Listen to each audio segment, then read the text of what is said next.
Welcome back to another episode of Rock Boys Football. It's been a very busy last couple of weeks for this LSU program as it pertains to the transfer portal. We've talked a lot about this football team over the last couple of weeks, breaking down the individual commitments. Now I want to kind of take a little bit more of a bird's eye view approach in terms of how did LSU do in the first half of this winter transfer portal window.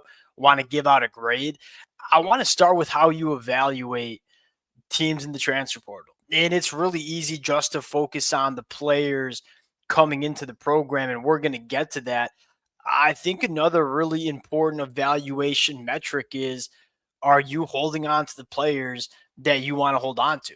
And in LSU's case, you've had a lot of names hit the transfer portal. You've had a few names go to the NFL draft. Outside of some of the players like Mason Taylor, the offensive tackles that have declared to the NFL draft, there have not been a lot of really good football players that have left this LSU program. And that's often a very hard line to toe. Brian Kelly wanted to bring in a lot of new faces into this program. They did so far with 13 incoming transfers.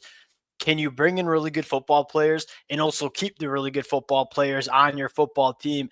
There's not a lot of programs that walk the line that well. I think LSU has done a very good job doing so. I mean, you look at some of the names that have hit the transfer portal, maybe a guy like Deshaun Womack, you wanted to see what year 3 was going to look like. Maybe a guy like Pimpton, but there weren't a ton of guys that you looked at, the players leaving this LSU program and said, yeah, that one hurts. That guy was going to be a difference maker for us in 2025. And so from a player retention standpoint, you got to give them a solid A, because I don't think they lost too many players in the transfer portal that you really didn't want to lose. And that's an important conversation to be having when you're talking about this transfer portal window. Now, when it comes to the players coming in, it's very well known how I feel about it. It's the combination of three different things. One, you brought in a lot of players, which in some cases is good. I think for an LSU program that had a lot of, not a lot, but had specific holes they wanted to fill, you probably wanted a bigger transfer portal class. But I think more importantly, the quality of player is very high for LSU, and the position of these players is very important, right? LSU was very intentful in terms of how they wanted to fill in the cracks of this roster heading into 2025. They did an excellent job bringing in really good football players at the positions that we had concerns about heading into 2025. Want to talk about broadly, what this team or how this team's going to look different in 2025 because of the transfer portal additions. Kind of gives us a chance to contextualize this transfer portal class. We break down these individual commitments, but not always kind of, hey, what does it look like in the bigger picture? I think this is an opportunity for us to do that. And then I want to talk about just a few more names that LSU might be pursuing in the transfer portal over the next couple of weeks. Before we get into it, as always, massive shout out to the LSU fans. It's been very fun talking this program the last couple of weeks. The amount of support y'all continue to show as we break down these commitments, it's been amazing. Appreciate you guys. If y'all do enjoy the content, consider subscribing to the channel. Without further ado, let's get into these players coming in. Now, if we're evaluating or putting a grade on the players coming into this program, it's hard not to go with an A+, because you look at the positions we had concerns about for LSU heading into 2025. I think on the defensive line, specifically in the edge department, LSU brings in a lot of really good players at that position group. You look at the pass catcher room, a position that I think LSU wanted more from in 2024. You kind of fix that.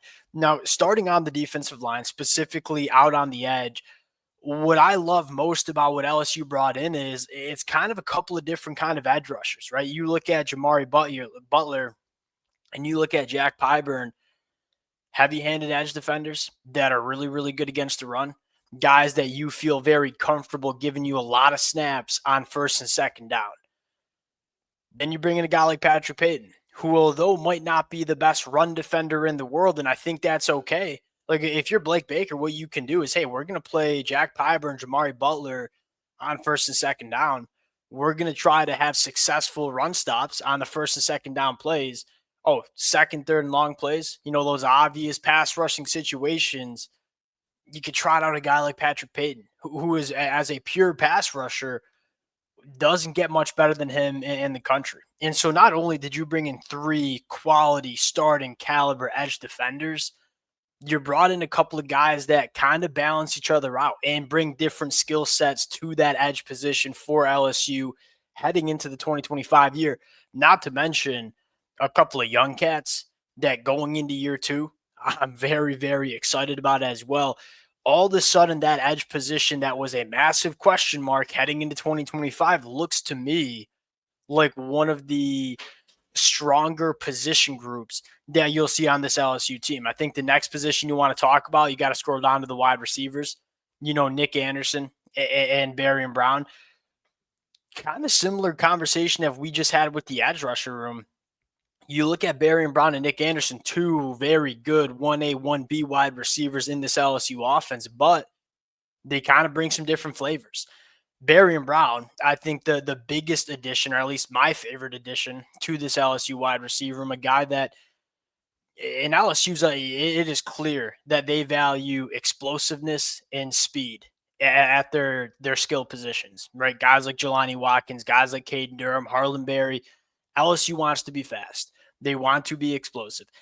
Doesn't get more explosive than a guy like Barry and Brown. And we had this conversation of it didn't feel like LSU had enough playmakers that when they had the football in their hands, you were kind of holding your breath. Barry and Brown's that guy. If you are a defensive coordinator, every time you see the football in Barry and Brown's hands, you're holding your breath because he's a guy that can make you miss and go 7 yards for a touchdown anytime he has that football in his hands, as well as being a wide receiver that, I think there's a little bit more for him to get to in terms of developing that route tree and being a guy that can consistently create separation within his route trees. Really good fit to put him with Cortez Hankton.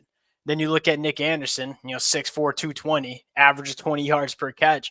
He's that bigger body boundary wide receiver that's working vertically down the field. And so we had question marks about the wide receiver room.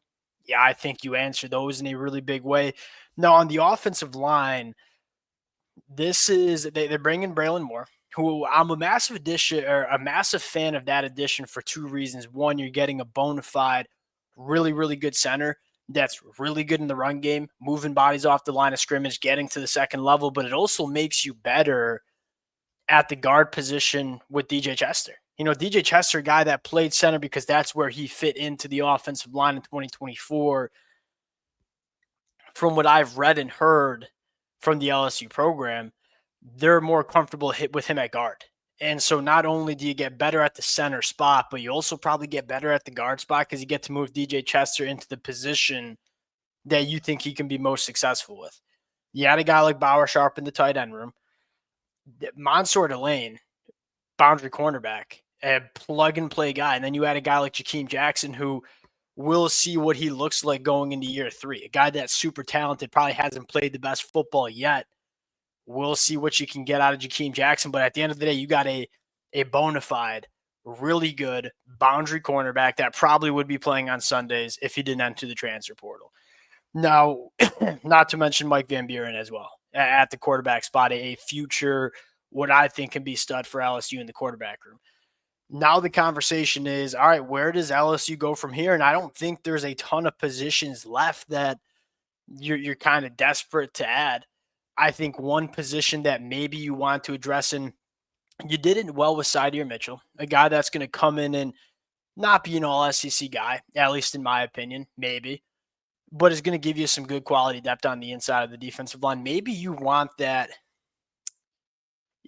real game wrecker on the inside of the defensive line. There's not many left, but there is one. And David Gusta from Washington State. 6'3", 300 pounds, carries the weight exceptionally well. There's not a lot of body fat on his frame. Very, very good in the run game, but gives you a ton of juice as a pass rusher on the inside.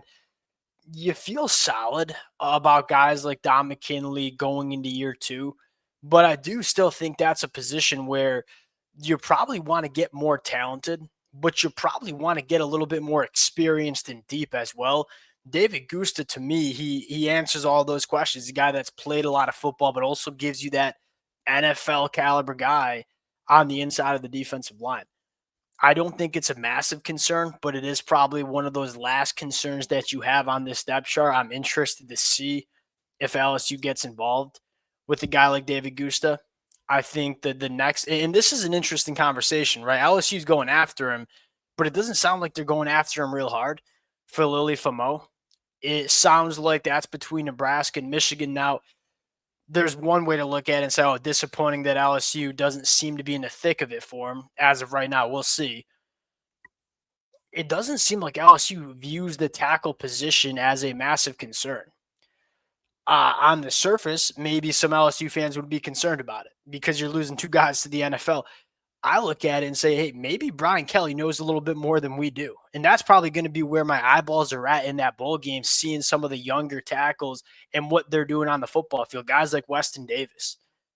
I wonder if LSU feels more comfortable about the tackle position than we do.